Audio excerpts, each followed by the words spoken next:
முருகா, வெற்றி பாதைக்கு விளக்கேற்றி வச்ச தெய்வமே, உன் தயவால என் மகன் 5வது பாஸ் பண்ணிட்டான்.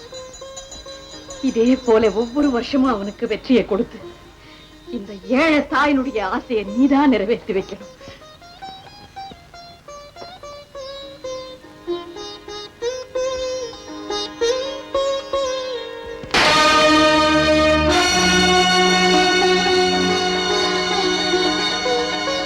முருகா, நம்ம குல தெய்வத்தை நல்லா கும்பிட்டுக்கப்பா.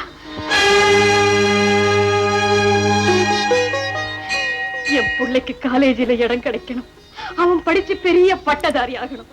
அதுக்கு நீதாப்பா வழி செய்யணும். சண்முகா, அம்மா சொன்னதெல்லாம் கேட்டியா? அவனுடைய ஆசையை நீதாப்பா நிறைவேற்றி வைக்கணும். கதிரேசா,